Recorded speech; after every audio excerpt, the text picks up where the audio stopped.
Can you see my screen? Yeah, you can see Okay, the wonderful, screen. wonderful. And my voice is okay, right? Yeah, that's fine. Okay. Thank you, Ruel. Thank you so much for this introduction. And so this is Shahriar. And so Ruel already introduced about the webinar series. Just this is under the V2V Global Partnership project, and aligning with the project, I try to like a little bit tune my research title, Vulnerability to Viability. Sorry. Transition to small-scale fisheries through other effective area-based conservation measures, or OECMs. So I just want to like go through a little bit about myself, who I am, what I do, why I am doing actually. So I want to like I try to like introduce myself now as a sustainability researcher, and I believe all of us or most of us know like what is sustainability. Mainly is the combination of three pillars: environment, social, and economy.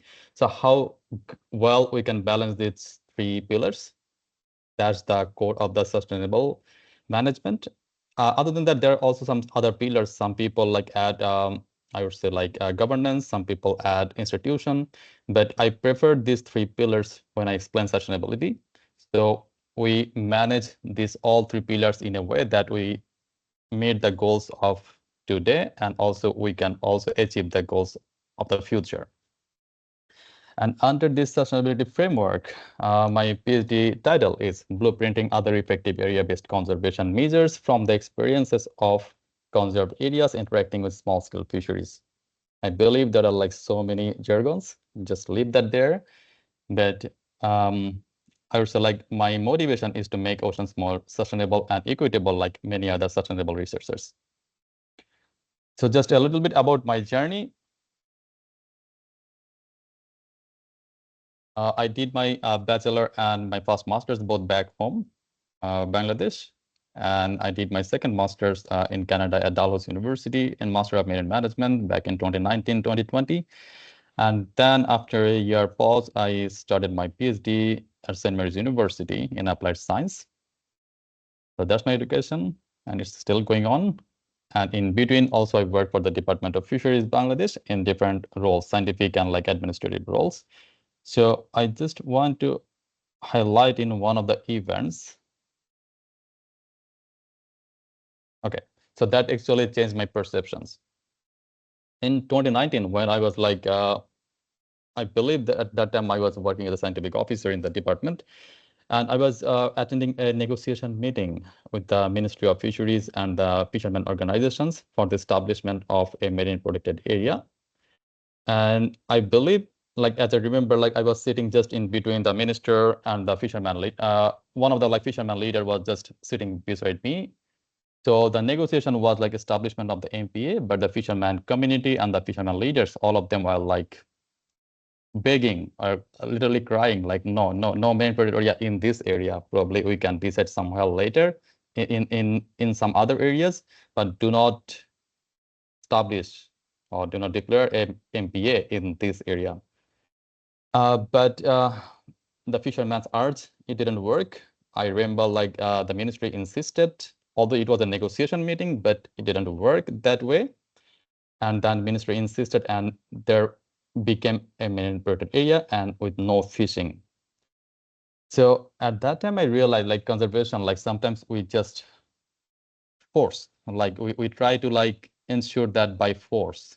And what we are missing, like we say like it's equitable, we give the opportunity to the fisherman, the equitable opportunity to like to contribute in the management and the governance. But to be honest, like in many cases, like it's not working. So I found like from that case, I found like probably we are missing the equity, and that's definitely impacting the sustainability or sustainable ocean. And that actually happened in that MPA. It didn't work properly. In a couple of years, it became another paper parks. So now, as I mentioned, like my goal, my motivation is to like connect these two dimensions, community and conservation, how to connect them better in many different ways.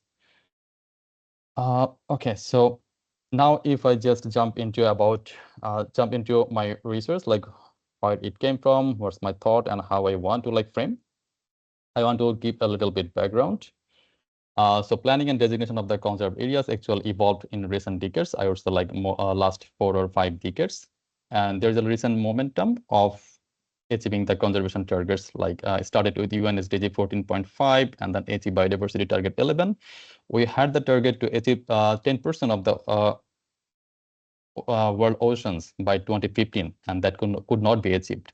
And later, IUCN proposed to increase this target to 30%. And finally, now the target what we have right now, agreed all over the world, Global Biodiversity Framework Target 3, to achieve 30% of the world oceans and the coastal areas by 2030, which is popularly known as 30 by 30. And this need to be achieved by MPAs and other effective area-based conservation measures. So like very important thing to note that we can achieve these conservation targets only these two tools. One is MPA and another is OECMs. So just going to MPAs. I believe all of us or most of us are familiar with MPAs. MPAs are very successful in protecting the biodiversity in the long run, and they're very effective policy tool to achieve the ambition conservation targets, like 30% of the targets. And the coverage is really, really increased since the start of the new millennium, more than 10 times. And if successfully managed, MPAs can provide many positive outcomes like spillover of fish, protection of the sensitive biodiversity, recovery of overfish stocks, reduce threat to climatic and environmental events, and increase tourism-related incomes. So MPAs has so many benefits. On the other hand, OECMs, it stands for Other Effective Area-Based Conservation Measures. So it's a very new tool, comparatively a new tool, and it was initially proposed to complement the MPA networks. Although the term was adopted in 2010, but the definition, it took around 8 years to like find a good definition of OECMs in 2018. And OECMs can recognize ongoing informal conservation efforts. So if we see our around, so there are like so many informal conserved areas, and those are not MPAs, or those cannot qualify as MPAs, but that can qualify as OECMs, like key biodiversity areas, indigenous and community conserved areas, locally managed marine areas, fisheries closures, marine refuges. So I will just explain that a little bit about the OECM. I just want to like give you a scenario what are the OECMs actually are and what different scenarios of OECMs can be. So as we know, for MPAs, biodiversity conservation is the primary goal. But for OECMs, this goal could be ancillary, secondary, or primary. And based on governance, OECMs can be governed by the government, by the communities, or like co-management setup, or by the private sector. So there are like so many different scenarios of OECMs. So I'm not going to all these examples. There are 9 examples of like different scenarios, but I want to highlight at least a couple of them so it will be easy for you to understand. In the first picture, you see like the military sites. So this is probably a military base in the US. So this military base cannot be an cannot be an MPA, but this area, like there is no commercial activities happening here. This area is totally untouched because it's being protected, very highly secured. But what is happening here? Like there are definitely some fisheries, definitely some biodiversity, right? So they are indirectly or ancillarily being protected. So this is the concept of OECM. So this area can qualify as OECM, but not as MPA. And if we see the second picture, the historical features, I believe that's in Thailand. And there are like so many historical sites and features around the world. So those areas are not, do not fall under the definition of MPAs. But as these areas are protected from all other commercial activities, all other disturbances, so these areas can also qualify as OECMs, but not as MPA. And the third one, the oil and gas platforms. So there are like so many oil and gas platforms around the world, in the world oceans. So these areas, they're being used for commercial activities, oil and gas explorations. But what's happening there? So like in a certain area of that gas and oil and gas platforms, so there is no commercial like other commercial activities, and you cannot like fish over there. You cannot do other things there. So this area is also being protected somehow indirectly. So this can also qualify as OECMs, but not as MPAs. And finally, the locally managed marine areas. So around the world, like there are so many locally managed areas. Those are managed by the fishermen. Those are managed by the local communities, and they don't want to be included, this area to be included under MPA, because they have some kind of fear. They have some kind of whatever.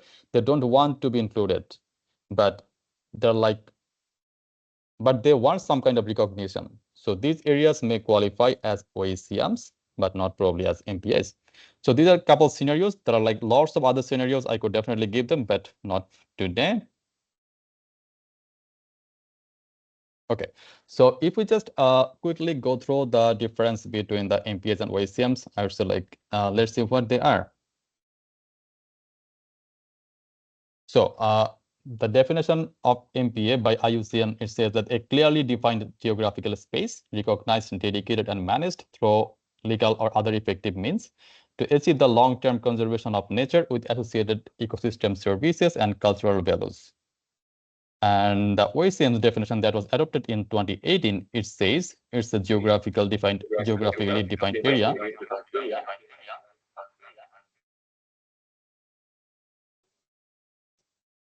Sorry. No, I think so. Okay, that's fine. Someone had their microphone on. Okay, yeah.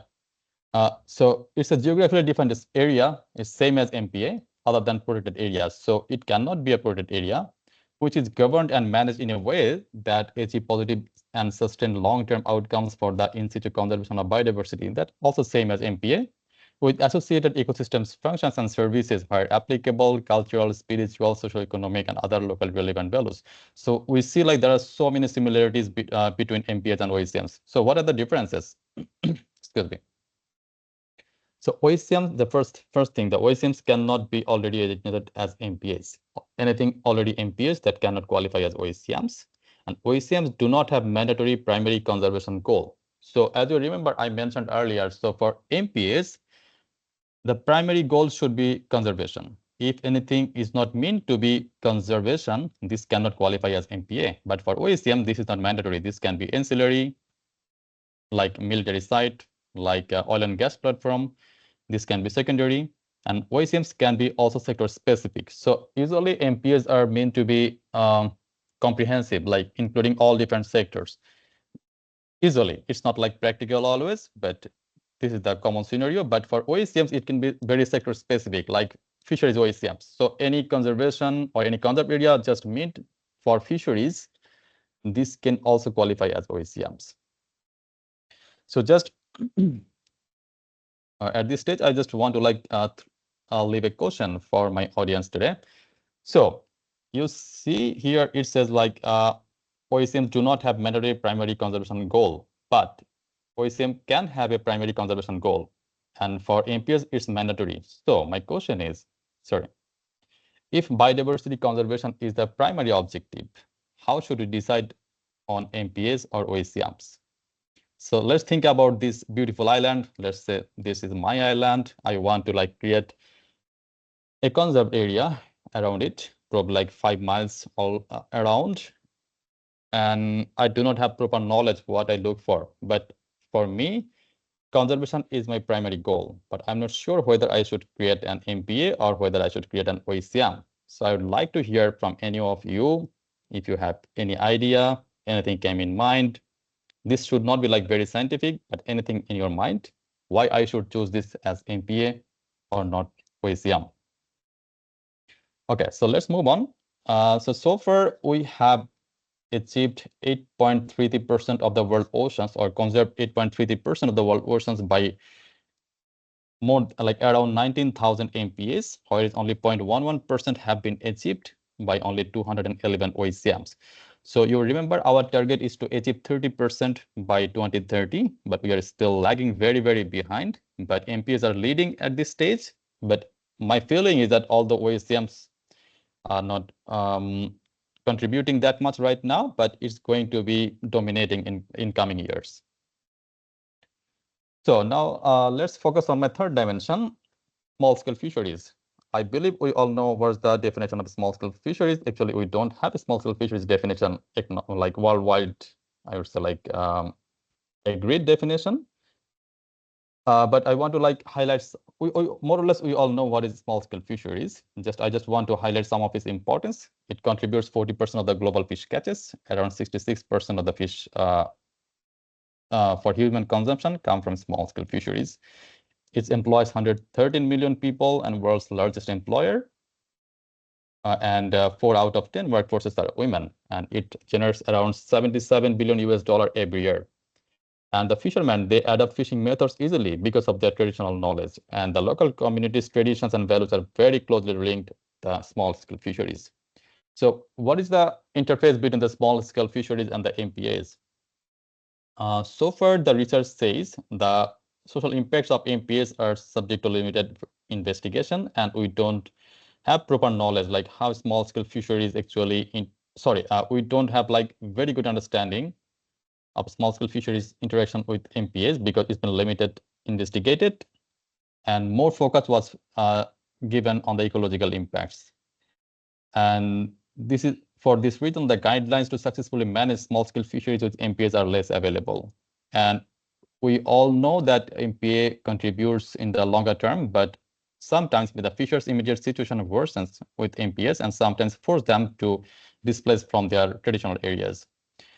For this reason, there are conflicts reported from around the world, and which creates the paper purse with no real benefits to communities and conservation. If you remember my Bangladesh case, what I mentioned earlier. And for that reason, like questions has already raised whether MPAs are really contributing to the sustainability. And so where we stand for OECMs interaction to small-scale fisheries? To be honest, we don't have proper knowledge of OECMs either. And OECMs are believed to form fair and equitable partnerships by placing governance power in the hands of people who are already protecting the area. And these areas may protect much of the oceans without causing any social crisis, undermining civil rights, or creating large-scale political resistance. But as I mentioned, like their OECMs are in their very early stages. They're saying we don't have adequate knowledge of the long-term outcomes with the interaction with the small-scale fisheries. And also it is true, only few OECMs are available right now and very recent, so we cannot study the OECMs interaction yet. But the challenge is like many countries are now moving from MPAs to OECMs because OECMs are comparatively very easy to identify and recognize.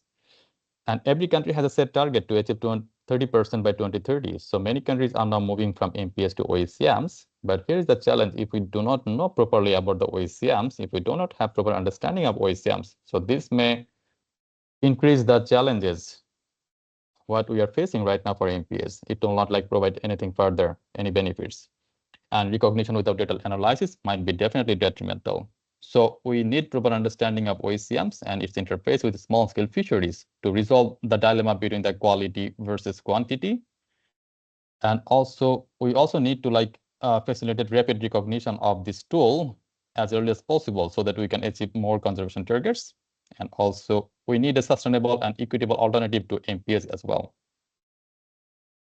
So based on this, my main research question, I have designed like that how do or may OECMs interact with small-scale fisheries in different contexts, and how we can tune this interface to ensure equity and effectiveness in conservation and social ecological well-being in the marine environment. And I have a couple of research, like the short research questions. I'm not going through all of them right now, but I want to highlight like what is about my field study. So for my field study, or like to get the views from different parts of the world, I have selected 2 case studies in Jamaica and Bangladesh. You can see them in the picture. They are in totally 2 different parts of the world, 2 different cultures, 2 different weather, all different things are like totally different. But many people ask me like why I choose Jamaica, why Bangladesh. So I would say like based on my literature review, small-scale fisheries in both these countries are very crucial for their economy, and they're contributing to small-scale food security and employment of the coastal communities. And in both countries, overfishing and unsustainable fishing methods are concerns right now, which is compounded by the climate change impacts. And recent studies with small-scale fishermen revealed that they have concerns for MPAs. In Jamaica, they call it sanctuary. So they have some concerns about sanctuary, and some of them are like prohibiting them to access the provisional, cultural, and the supporting ecosystem services. And also, both the countries are now in the process of identifying and recognizing OECMs in their respective marine waters. So I found like these two countries are in a very good situation to contrast. And so these are some of my field study locations in Jamaica and in Bangladesh. So I'm right now talking from Jamaica, and I'm trying to like cover as much as sanctuary or MPAs possible in the North Coast. And hopefully, if everything goes well, probably I'll be traveling to Bangladesh sometime early next year. And these are also like some of my case study locations in Bangladesh. And as I mentioned, like I'm right now in Jamaica. So this is my Jamaican chapter so far. This is my third week in Jamaica, and I expect to like stay here another 2 more weeks. So I'm talking with the fishermen, small-scale fishermen. I'm talking with the compliance officers, the policymakers, the NGOs, the researchers, like all different sectors to understand actually what they think about the this conservation and the fisheries interface and how we can better improve this this interaction. So what I expect from this research, I expect so many things to be honest, but some of them I want to highlight. So first, I want to understand like how do OECMs compare to MPAs in terms of their interaction with small-scale fisheries. I also want to contrast the conservation perceptions between different regions, like let's say in Jamaica and Bangladesh. So how people think in the same way, in a different way, and why. And also, I want to contrast conservation perceptions between the affected and the affecting groups. So affected, I mean the small-scale fisheries or the small-scale fishermen. And the affecting groups, I mean the policymakers, the compliance officers, probably the NGOs. So how the perceptions between these two groups also like differ. Do they think same way? Do they think different way? And why? And finally, I want to like develop a governance framework for OECMs, which is still we are missing. And in general, I want to ensure that our marine environment will be more equitable and more sustainable. So in a nutshell, this is actually my research, what I am doing right now and what I plan to do in coming days. And these are some of my references, and thank you everyone for your patience. So I have some other things to discuss later, but I want to hear like if anyone has any question at this stage.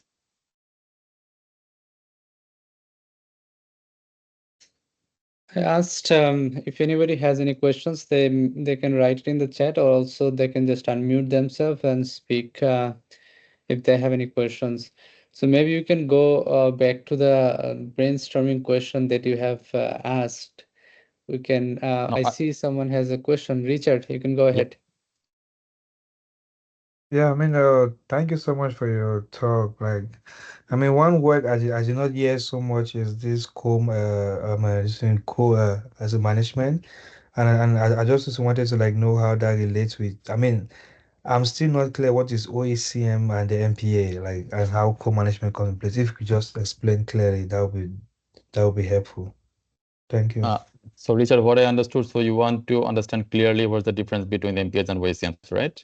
And then how does co-management comes in? How does it interplay with co-management? Like, is it like this thing leaning more towards OECM, or does co-management lean more towards MPAs? Just to understand that this in dynamics. Yeah.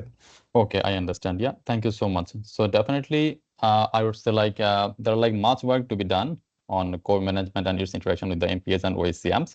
But at this initial stage, I would say, okay, let's go back.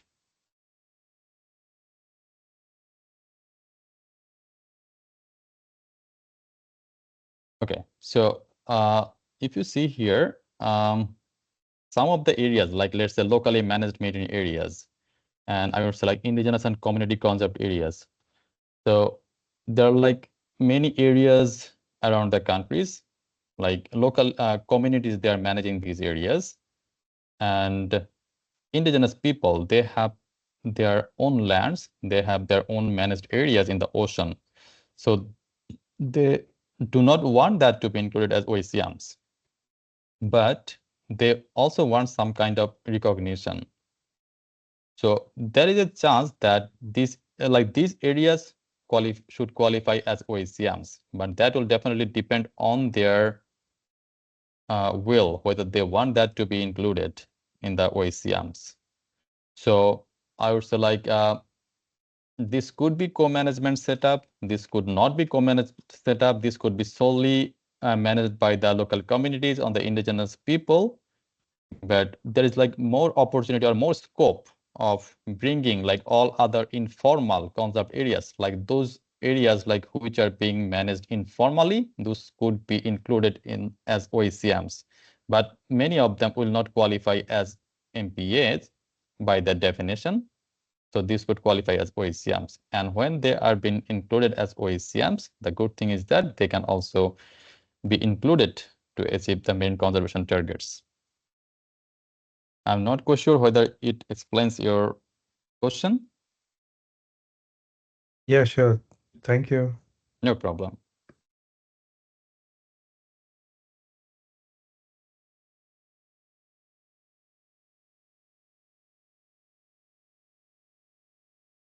If we have any more question, we can definitely ask. Yeah, Otherwise, I think I have. I don't know whether you have time for any question now or later. I think we can just go through the questions. There are so many, or if you. No. Just I have one question. Yeah. Please go ahead. Yeah. So my question is, I've seen a lot of debates about marine protected areas. Communities are mostly against the protected areas, and it's unlikely that they comply with the marine protected area plan that governments are coming up with. So have you encountered any of such debate around this concept? How the communities see this initiative? You're saying the OECMs or Yes, yeah. So the thing is that to be honest, right now, most of the people, they don't know OECMs. Only still is at the policy level. So many countries, they are discussing this at the policy level, and there are some of them already discussing with the communities, because if we want to acknowledge any areas as OECM, so this should definitely be acknowledged or approved by the communities as well. But I would say so far I have traveled, most communities, they don't know OECMs yet. So I believe that's one of the reasons still we are lagging behind with the OECMs numbers and the OECM targets. Okay, that's great. Okay, So, you can Shahriar. Yes. Hi, Shahriar Nazrul. Sir. Can you hear me? I can hear you, sir. Okay. Hi, it's Mamun from Bangladesh. Though I am traveling, I tried to hear your presentation. I would say it was a very nice presentation. And from Bangladesh context, I would like to say this is very much new, especially on OECM that you described here. So earlier I was discussing with some ocean researcher here in Bangladesh. So they mentioned that, okay, Navy, the military force, they are maintaining some strict area in the Bay of Bengal where really they are not allowing to take any kinds of data. Maybe submarines or other sophisticated things are over there. So do you think OECM is, my first question is that OECM is really fit for co-management, because there are the sovereignty of this particular area remain under the tribal people or the military forces or something like that, that where a civilian or others people really cannot do anything. My second question is that, like Bangladesh, there are in many active the riverine system and small scale marine fishery system are interconnected to each other. So whenever for many fish species or natural resources, they have a migratory pattern. So this one is some kind of, some spatial management system. So, but they have some temporal issues as well. So whenever you declare some MPA or OECM areas, so the main target, is to get maximum sustainable, yield from the system or conserving the natural resources. So in this regard, how you think that where migratory species and migratory fishes exist, how you can manage these natural resources? Thank you. Thank you, sir. Thanks for very excellent questions. So I want to reflect a little bit. So first of all, sir, as you remember, this table on the screen.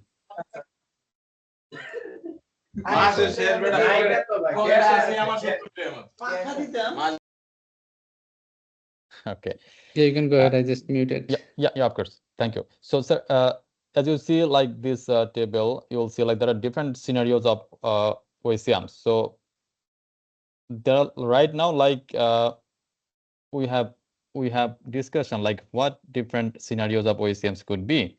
And as you mentioned about the naval areas in the Bay of Bengal, I believe that could qualify as the very first one, that insulary and the government regulated managed areas. So definitely that will not be that much interaction with the communities.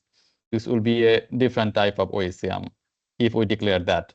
And if we want to be included more, the communities, probably all these are in the second row, different types. These examples could be the ideal scenarios for involving communities and co-management setup, I would say.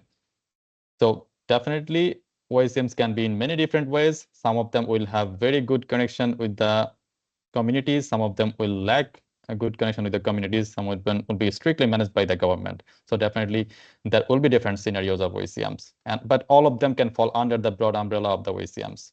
So this is the my answer for your first question. And second, I want to mention that definitely we have different types of conservation measures. I would say conserving an area, or protecting an area or conserved area. This is not the only solution. Definitely we have special measures. We have temporal measures.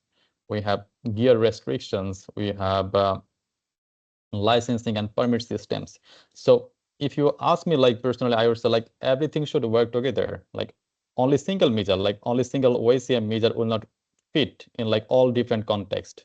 Definitely we have to think of in the context base, what management measure will fit in that scenario. So sir, what you mentioned about the migratory species, probably in that case OECM may not be a good fit, but maybe as well, because right now we are also discussing about mobile MPAs. So I believe this is still in discussion. We don't have that much knowledge of the mobile MPAs yet, because we are thinking that because of the climate change impact, and because of the climate change impact, so many things are happening, species are migrating. So just protecting species in a certain area will not that much provide benefit. Rather than that, if we have something mobile, but that may give better conservation benefits. So probably in coming years, when we'll work further, we may also discuss or think about mobile OECMs as well. So this is actually my answer, sir. I believe that will explain something, but I'm not quite sure that explains everything about your question. Oh, thank you. Very good clarification I got from your side. Thank you, Shahriar. Thank you, sir. If we have any more question, probably we can come again after. Just I want to give some opportunity everyone to brainstorm a little bit about my 3 prompts. So first of all, if you remember, I asked a question to the audience about if I want to declare a very small conserved area, either OECM or MPA of this beautiful island, and the conservation should be the primary objective. So how should we decide MPA or OECM? So I believe this is something still in discussion, and this is actually one of my research questions, but I wonder if anyone has any reflection, I am very happy to hear them. And the second one, I would love to just go through a case study of Bangladesh. So I believe we don't have that much time, so I'll be very quick. So as we are discussing about the sustainability, and we discussed about the 3 pillars of the sustainability. So there are 2 pillars, economy and environment. So I would say like Bangladesh is a very small country in the Southeast Asia, 92nd in the world. It's a very small country, but the economy is growing very fast. But the main challenge is that the country has about like 180 million people, or more than 180 million people, and it makes it world's 8th most populated country. And the challenge is that the country is also disaster prone, very disaster prone coastal country, and the pollution is also a very big concern in recent years. So as I was a part of the government, I know like the government has a very good intention to manage the environment, to conserve the environment. But when it comes that we have to feed these 180 million people 3 times, at least 3 times every day. So in many cases, government like have to compromise the environment and focus more on economy. And I would just love to hear, like, if anyone have some reflections from the developing countries or even from developed countries, how do you think like you do differently? How better we think, like as most of us are working as to make the environment more sustainable, how better we could contribute to make the country or make the environment more sustainable and balance economy and the environment. So this is my second question. And the third one, I also like, if you can see me, so this is how I compare equality and the equity. So right now we have moved from equality to equity. And if you see the little guy here in the second picture, so he could not see the match before, but now when we have equitable opportunity for him, he can see and he can equally contribute. So let's think this is a small scale fisherman. And from my perspective, from my research, I'm trying to like make or like get some ideas how we can create more equitable opportunities for the small scale fisherman. But I would love to hear from you, like if anyone has any reflection, any ideas, like how better we can contribute to the equity. Or I know like most of us are somehow working with the small scale fisheries, and probably some of you are also with the equity. So in any angle, whether you have you are working to make the small scale fisheries more equitable, I would love to hear any of your like ideas.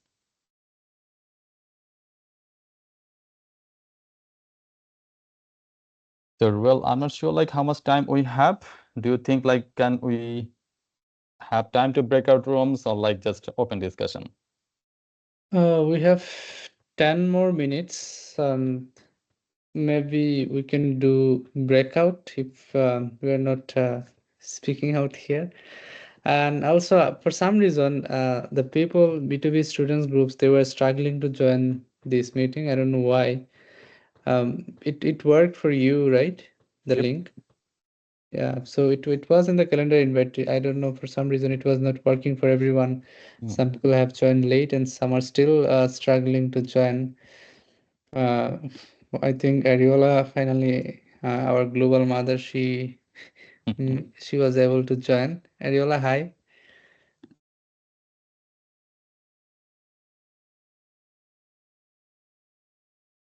Okay, so maybe we can do breakup. So you said you had a case study. So this is the case study, right?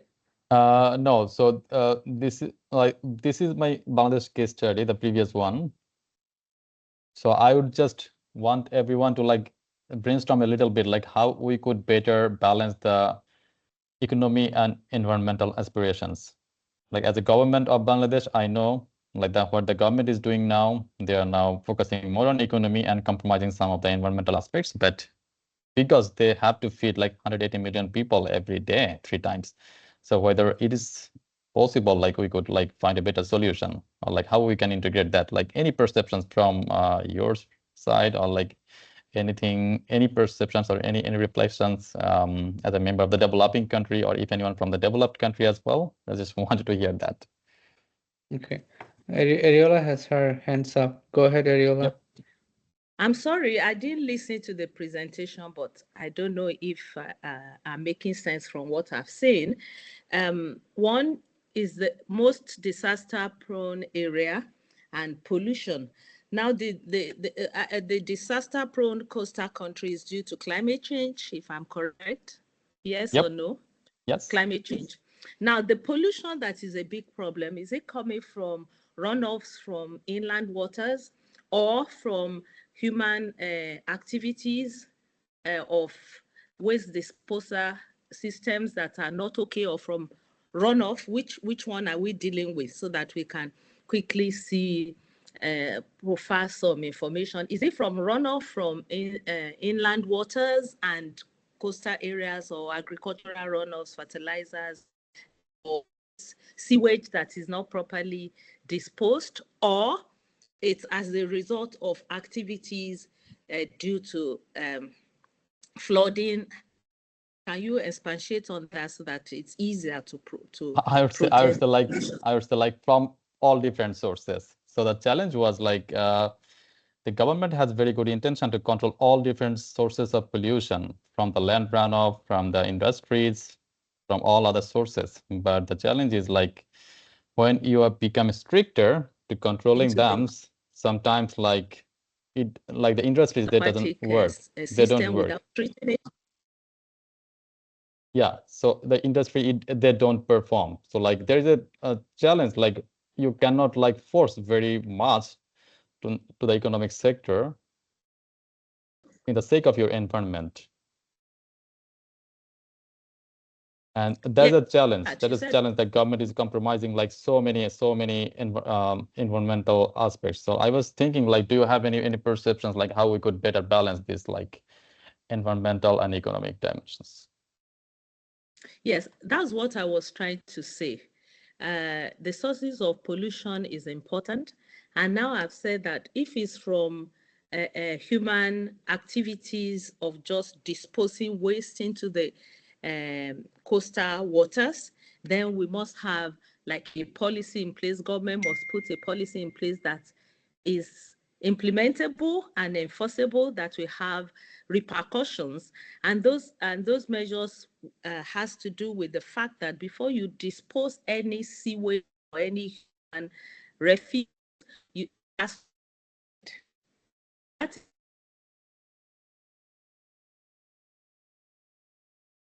Sorry, you are cut off. Now go that come from inland waters, and we don't have much control on. One, the agricultural runoff.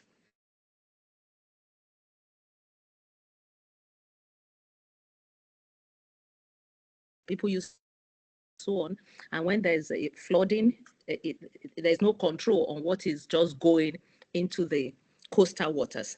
Now, what I believe is that mitigation measures and adaptation measures that will be taught in the country. Let me start from having, what do you call it now? Information on when you expect a disaster. That is number one.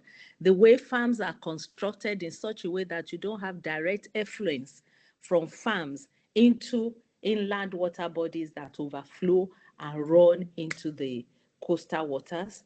You must have policies in that direction. And then the coastal waters itself, where we now have the resulting influence on the pollution, which gets pollution, which affects the fish that is caught from there, and which eventually may affect human health, then there's a need to do like an environmental analysis and to do biological sampling of the fish that is caught from that coastal water and assess the level of pollution. And after assessing the level of pollution, you may put into place some policies that we say fish from this particular miles from the coast has issues with pollution. There was a time such a test was done in Nigeria, and we discovered that you have parasitic infections on fish because sewage, human waste were just disposed without being treated. And now it's compulsory that before you release any human waste or any sewage into the coastal waters, it must be treated, because we have people finding on the skin of the fish, on the gill of the fish, nematodes and all those things that are not inside the water. I hope I've made sense because I didn't listen to your presentation. I'm just using my common knowledge to profile. Yeah, that's amazing. Thank you so much. There are very good insights actually. Actually, like this case study was not related with the presentation. This is like something like if we had time, I thought like we may discuss, but there are like very good reflections. I'm wondering like if anyone has any ideas about my first question. Anything like this need not to be very scientific, like anything like comes in mind. So I can give like some ideas, like let's say I'm still working on that, but so far what I have found, so let's say like for OECMs, one thing is mandatory that we have to have or we have to show the effectiveness almost every year or at a certain period of time. We have to submit something like proving that this OECM is effectively working. But for MPAs, this is not needed. So MPAs, they do not need any effectiveness certificate like OECMs. Another thing, probably MPAs, sometimes they takes so many years, sometimes decades to designate, but for OECMs, they can be done in probably in a couple months. And I think one of the points I mentioned earlier, my third point is many communities, they want their area to be designated as MPA because they fear MPA, but they want some kind of recognition. So probably OECM may be a good option for that.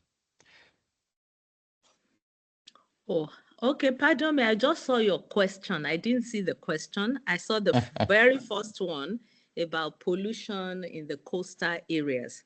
Now you are speaking about marine protected areas and other effective area-based conservation measures. Correct. So, okay, if both would work if we are considering biodiversity conservation, but let me state clearly that the marine protected area will work better because then you control all the activities that are going on in that particular area that has been designated as the marine protected area. You don't activities usually in marine protected areas, activities are restricted or controlled scientifically. And so it is more effective because other effective area-based conservation measures can be easily broken. They may not be enforceable. And then the local community may not see why you have those measures in place and why they should adapt to it. Because you are just bringing some measures. They are used to traditional methods of doing things. They are used to having the ocean, the coastal waters as their own, as something they have possessed as their own. Then you just bring some measures. You cannot do this, you cannot do that.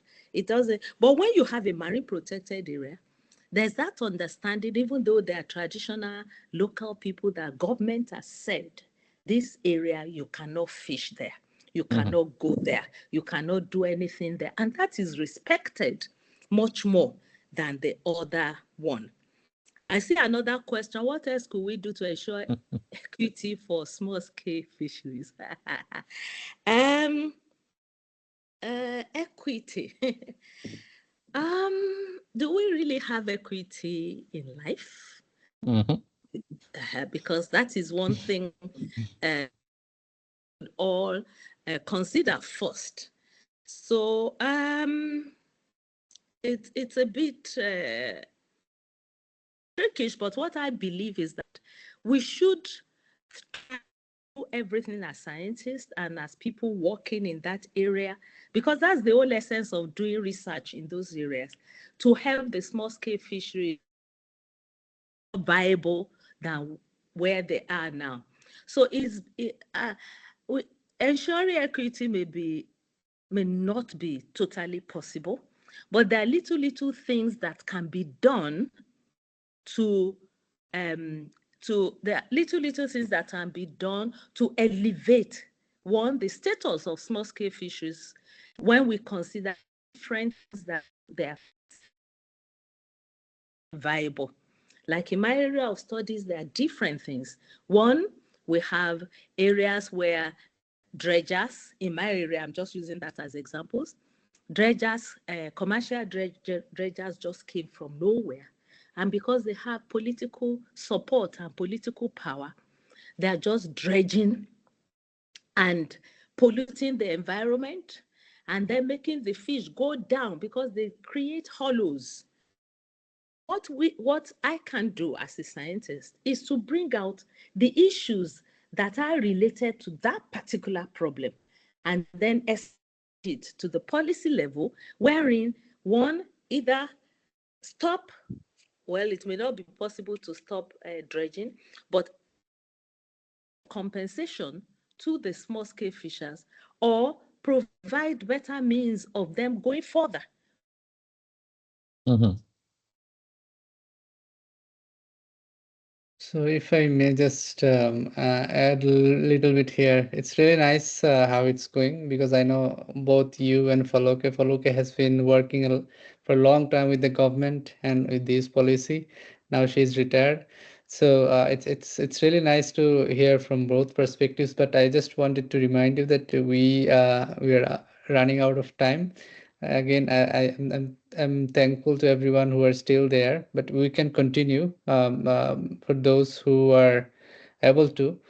And in the meantime, I just want to share a link for the V2V main webinar that is going to happen tomorrow. So this is mainly for the students and early career researchers, but the one that I shared, it's every month. There is an expert that they invite every month. So this, I mean, for this month, someone is from India joining and presenting their talk. So please feel free to join. This is a YouTube a live webinar, so you can join from anywhere and then ask your questions. So maybe, yeah, let's, Faloka is not there. Why? I thought we can continue. Yeah. Okay, so someone has asked in the chat, like, if we could share this PPT. I think it's Mr. Samsul Patwari. Yep. Yeah, definitely that's possible. So Yeah, so I'm not sure like how, like in the here in the chat, or like maybe over the email, because I don't have their email Yeah. address. So if I believe you know them, so if you could send an email to them and yeah, share the PPT. yeah, definitely. I would say like just definitely whoever is willing to like get the presentation, just send me a note, an email. Definitely, I'll share my PPT. All right. Yeah, so yeah, we can continue. Yeah, Faluka, do you have anything else to add? I was just thinking about San Martin Island in Bangladesh. What's happening now? Because government is trying to declare it as a marine protected area and restricting access both for the communities, for fishers, and also for the tourists there, which is of course we can appreciate from our science perspective and conservation perspective, but still this is the one of the main income sources for many people there, especially the communities. I don't know, they don't much rely on fishing nowadays, my understanding says. They're more into tourism based income. So if government declare it as a marine protected area for an uncertain time, so it's going to affect their livelihoods, their income, and their way of life. So maybe they can also think of something other area-based effective conservation measures. They can focus on, since they are claiming that coral is dying, they could focus on coral and came up with a particular time frame. So this is the time frame we need for the regeneration of coral and revitalize the fishery stock here, and uh, try give something, try something, and then see if it works. So if they could also think this way, because there are 3 4 other marine protected areas, and communities are not much directly involved with those areas, but San Martin is something that much populated and people are more into this area for their way of life. So Of I was course. just thinking about this. No, that's definitely very important. So first, one thing like I want to reflect, as I know, like it's already been a protected area or Yeah. MPA already been established there.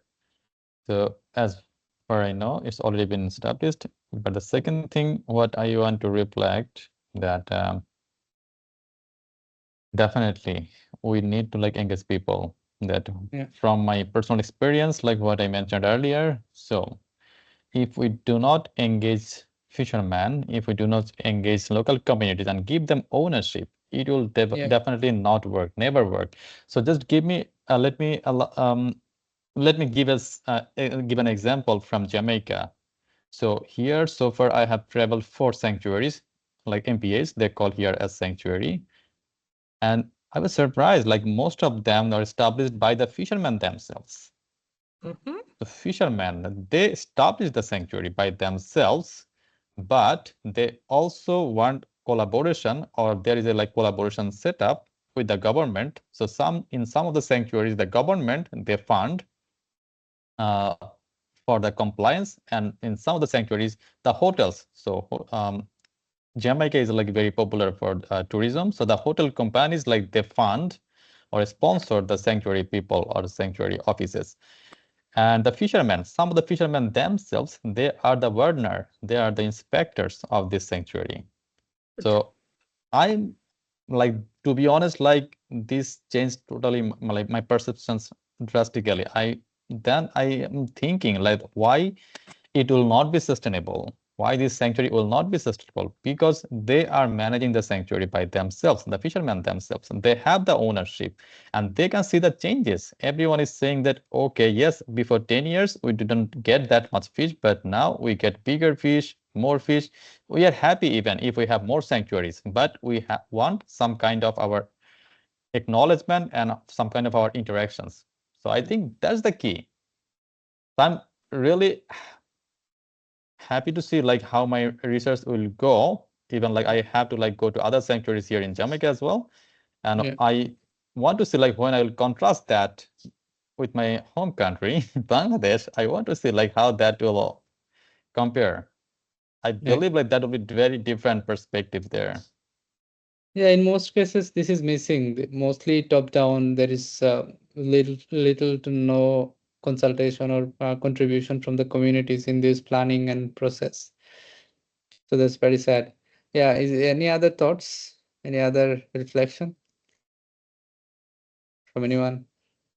And I see here like from the face I can see here Hassan. So he's also under Tony Charles. We are Oh, working the that's same nice. lab. Hi Oh, Hassan. Hassan Latif, he's also from Bangladesh? He's also from Bangladesh. Hello. Oh, that's great. It's good morning here and good evening in Bangladesh. And I don't know, maybe in Colloquia is between good morning, maybe. Jamaica. Yeah. So I was wondering if Shahriar's experience can be reflected in Bangladesh in a different way, like what he mentioned, that the fishermen are managing themselves, the sanctuaries, right? Yep. So if we can train, if we can educate our farmers and make them collaborate with each other in a community way, and if we can also train them for diversification of their earning, and they know like how much time we need to refrain ourselves from fishing, and we may engage ourselves in different occupations for survival and livelihood, then it may work. For example, what Shahriar mentioned, that the tourism industry of Jamaica is involving the fishermen, like they're sponsoring these sanctuaries. So what if the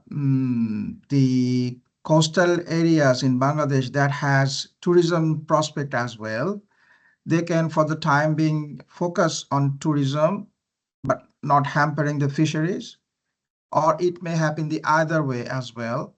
And they can employ the people who are involved in fisheries during the time when fishing needs to be refrained. And this can be some ways. I mean, there may be a lot of discussion on that. These are just a few ideas. I think Bangladesh also has this kind of programs to train and to educate farmers to have their diversification in income generation process.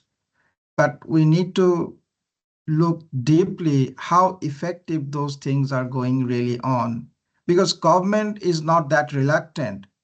As far as I know, government has a lot of emphasis on protecting our biodiversity conservation sort of thing, but it's we, the people, who tend to break the law.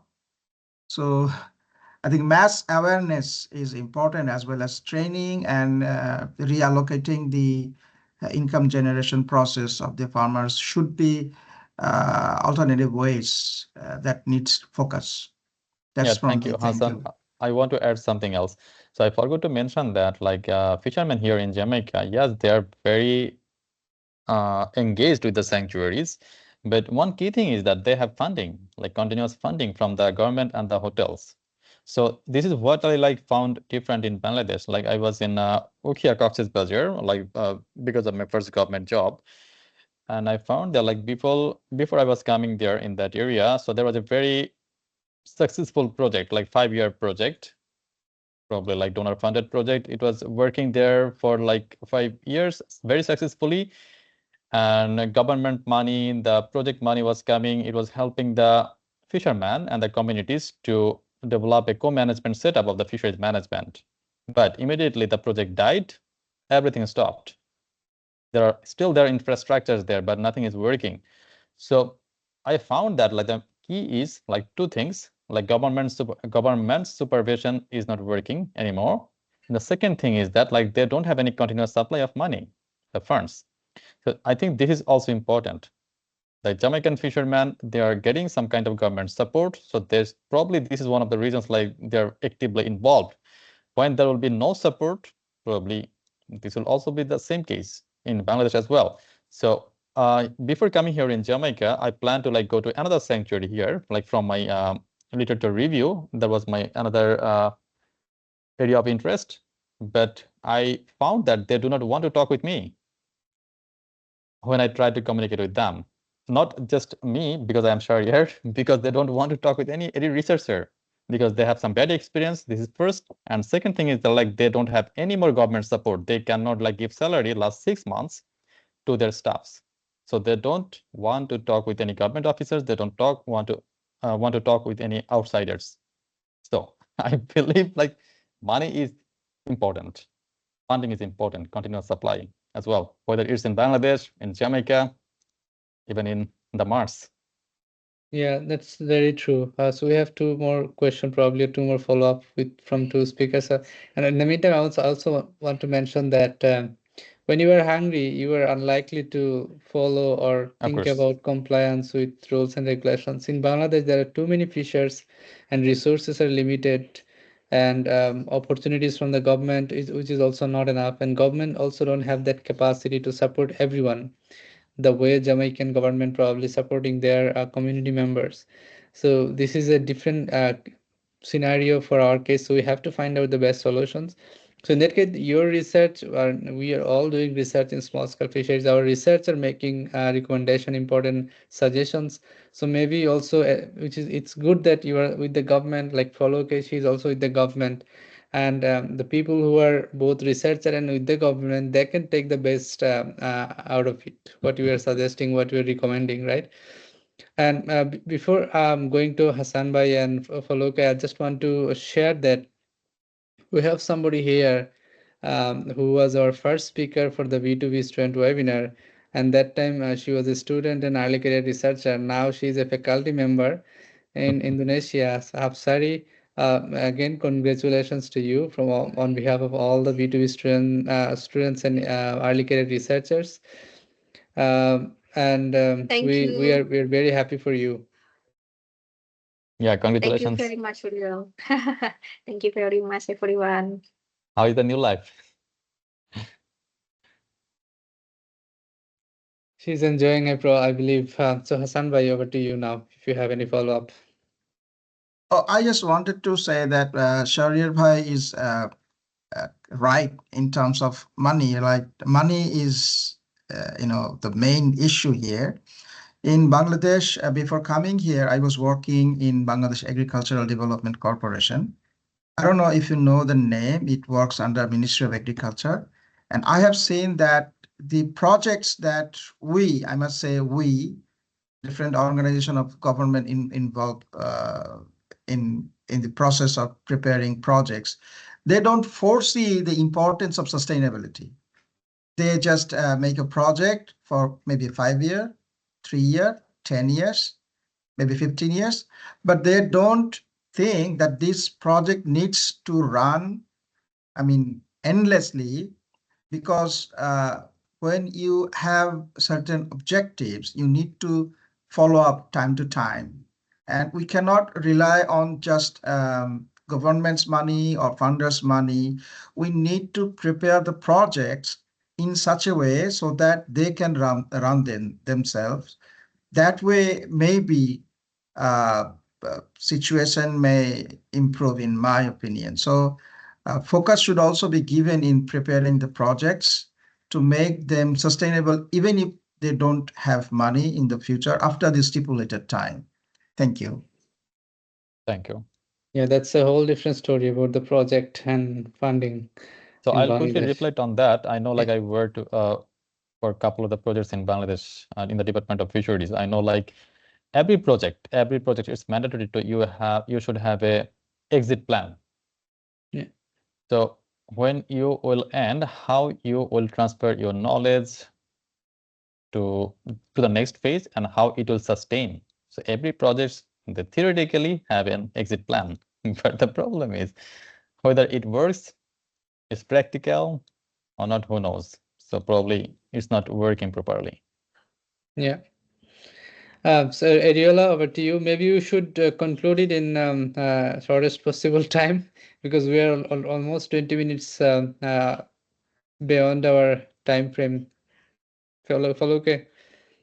The last two people have actually taken the word out of my mouth, because I was saying that for projects, we should have social aspect of management and financial aspect of management, which Hazan has said, so that we have sustainability.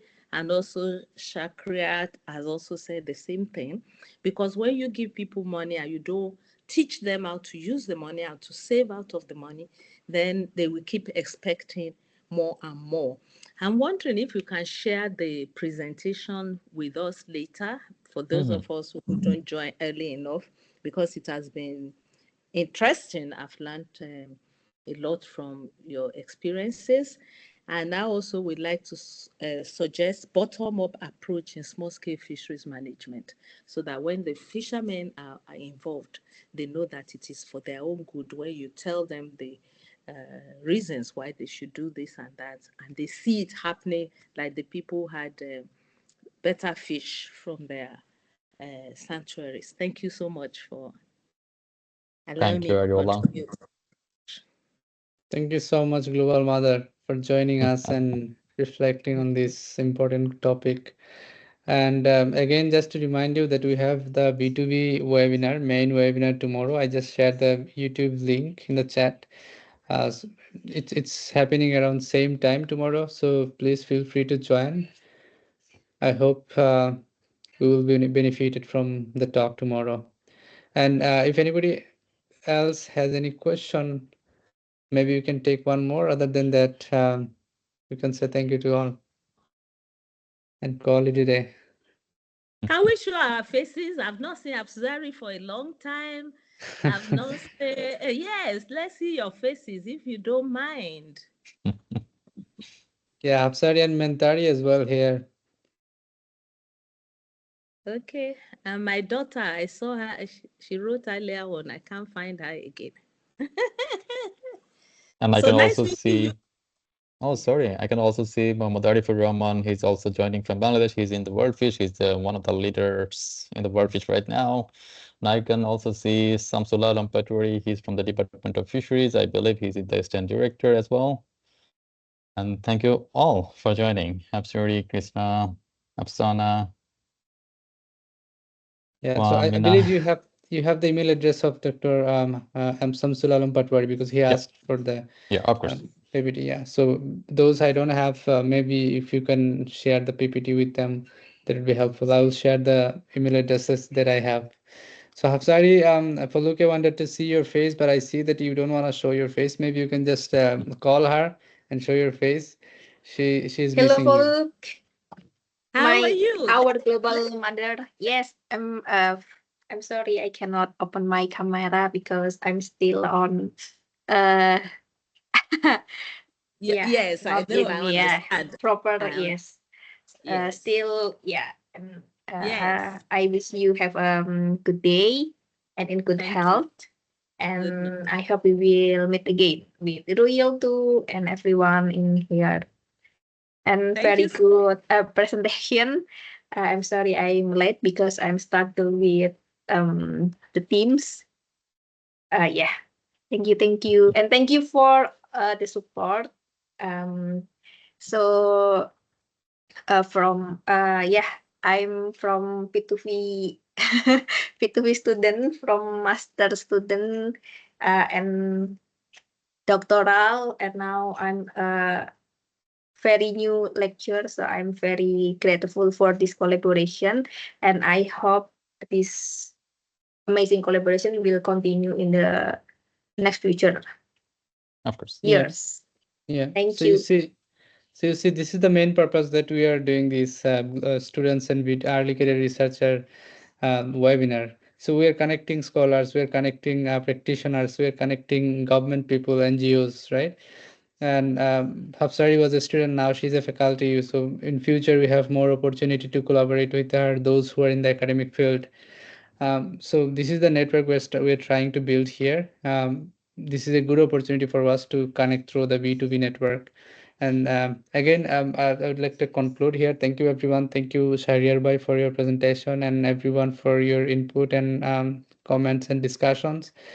With that, maybe we can call it a day and see you in the next webinar. Yeah. Thank you so much. Thank you, everyone, and thank you, Ruel. Thank Thank you. you, Thank you everyone. very much. Bye-bye. Thank Take you. care. Bye. Bye. Bye-bye. Thank you for your efforts, you. really. Be in. See you again. Yeah. Bye.